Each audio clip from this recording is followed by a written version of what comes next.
just on the top line, which is affirmative action no longer constitutional according to the Supreme Court justices.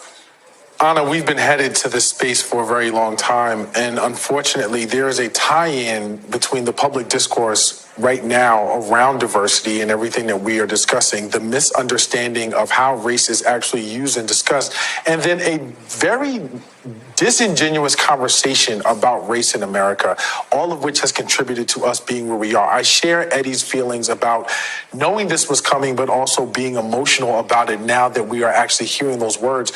And to Julia's point, what she was just talking about, we have already seen in California, for example, what it does to a student body to remove race from a factor of admissions. It has not worked out well. We have seen fewer and fewer black students in the UC systems because of the removal of race as a factor in terms of being able to identify qualified applicants who can be there. Explain that, because I think a lot of people think you're either qualified or you're not. Why does race even matter? I think that's what the justices are saying here, right? Race does matter because in many respects, there are a number of myriad different considerations that come into play when you're talking about the experience of an applicant who is black, who comes from certain areas, who had certain advantages or was void of certain advantages, going into a college application process versus someone who did not come from that background and did not have these advantages. And it is not, from what people have still, even from 1978 with Bakke, people still misunderstand affirmative action. It has nothing to do with quotas. It has nothing to do with numbers in the sense of hard, fast, and rigid measures. And I have to go back to Dahlia's a piece that Dahlia wrote earlier, where one of the fatal flaws of how we got here is a decision that came, I believe it was Fisher, where they said basically, in 25 years, they put a sell-by date, essentially. And those are Dahlia's words. I want to give her full credit, right, for writing that and basically saying, hey, well, perhaps we can revisit here. As soon as that decision came out, that date began to be marked on the calendar. And people said, well, we can get here at this point.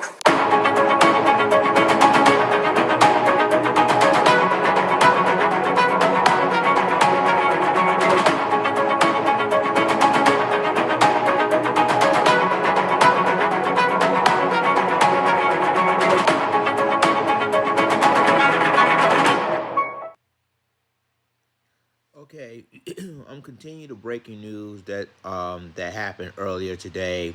Matter of fact, just like a few hours ago, that the United States Supreme Court has struck down affirmative action through not only public colleges, but private colleges as well. And a lot of people both sides are, especially in the black community, they're very upset about this decision. And we got other races like the Asians, the whites, the Hispanics.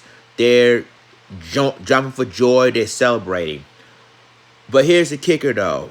I believe now that all these sports, and this is going to be a concern now, that you're going to see less and less and less black students in these major universities and these private universities.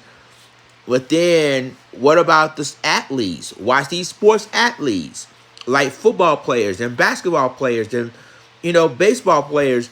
They're going to look at this and say, wait, wait a minute, And so they're going to, all the decisions on sports, all these talented players that in high school, they want to go to college, they want to decide which college they want to go to. I bet you now a lot of them going to go to HBCU because of this. They're going.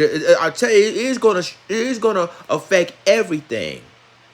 It's going to affect everything. A lot of black students are now probably going to say, "Well, I'm going to a HBCU anyway." So, y'all can invite all these students, whether no matter if they're Asian, white, Hispanic, y'all can go to a major universities if they're qualified. They don't have to use no affirmative action now. And then all these black students are going to be less and less and less going to these universities. It's going to hurt the university as a whole because of the Supreme Court decision. Let's just keep it real. All these black universities that had scholarships to go to the University of Alabama, Texas A&M, UCLA, USC, or even private colleges like Yale, Harvard, all these universities are going to be affected by this. A lot of people are going to celebrate, like the Asian community or the white community. They say I've been discriminated because I'm white, and I'm using affirmative action to get in these schools. And this is because of Clarence Thomas. Clarence Thomas is the one who had a deciding factor of this decision. And now, because of that,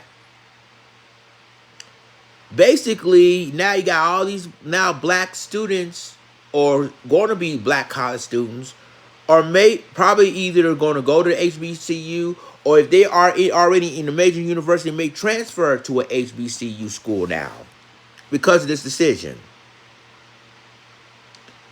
And now Clarence Thomas, if you are affirmative action supporter, thanks to Clarence Thomas, because he's the one that made the deciding factor. So it's really depends on which side do you want. Are you for affirmative action or are you against affirmative action? It's going to be a major debate now, and in the future, they're not going to. If you go into a major university, they're not going to look at race. They're going to probably look at your SATs and your ACTs to get in these universities now, or these either public university or private university, like I said, Harvard, Yale, etc. But again, there's the consequences on that. You're going to look at all these black students that want to go to the major university, but they're going to look back and say, because of that, okay, we're going to a HBCU. And these athletes going to follow suit. These talent athletes that could go to Alabama or go to the University of Georgia or Georgia Tech, all these public and private colleges, they're also going to look at this and say, nah, I'm good. I'm picking a HBCU to go to, like a Florida A&M, a Howard University, or any other HBCUs in this country. So, if you just join us, YouTube, breaking news, I'm doing a continual coverage of this Supreme Court decision of them struck down the affirmative action when it comes to colleges and universities. So let me know what you think in the comments, and I'll talk to you in my next video. This is Lizen signing off. Deuces.